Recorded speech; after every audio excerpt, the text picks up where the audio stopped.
யாரும் பணம் வாங்கி கொண்டு அதிமுக பேசு திமுக பணம் கொடுத்து அதிமுகவுக்கு தன் திரைப்படம் வெளியாக வேண்டுமென அன்றைய முதல்வர் வீட்டில் 5 மணி நேரம் கைகட்டி காத்திருந்து வெளியிட்ட படத்தின் பெயரை நாங்கள் சொல்லவா? இல்லை, எந்த விதமான எதிர்பார்ப்பும் இல்லாமல் உதவிய முதலமைச்சர் பெயரை நாங்கள் சொல்லவா? நீங்க சொல்றீங்களா?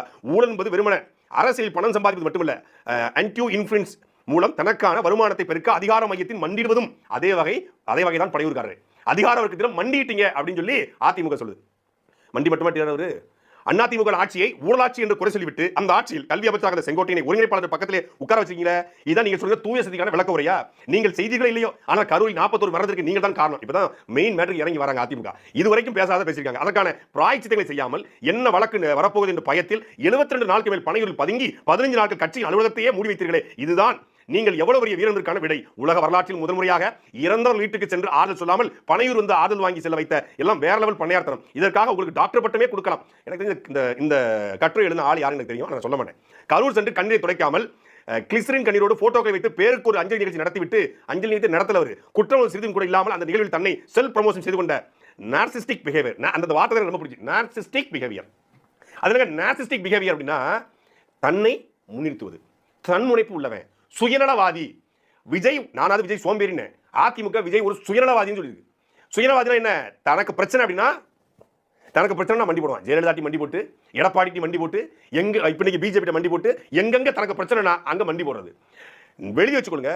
செப்டம்பர் 27ஆம் தேதி கரூர் விவகாரத்தில் விஜய் அவர்கள் அந்த விஷயமே அவருக்கு தெரியாதுன்னு சொல்றாங்க. திருச்சி பத்திரிகையாளர்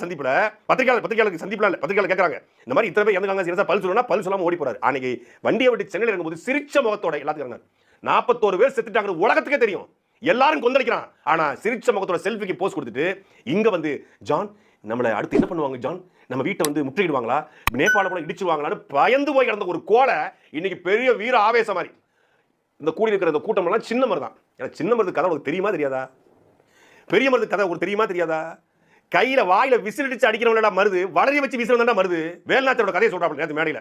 இந்த மாதிரி ஒரு அந்நிய சக்தி படையெடுத்து வரும்போது நட்பு சக்தியோட துணையோட அந்த களத்துல அவங்க காட்டுக்குள்ள பதுங்கி இருந்து அப்படி வீழ்த்துறாங்க. அதுதான் யாரு? நம்ம கொள்கை தலைவர் வேலுநாச்சி. யாரு?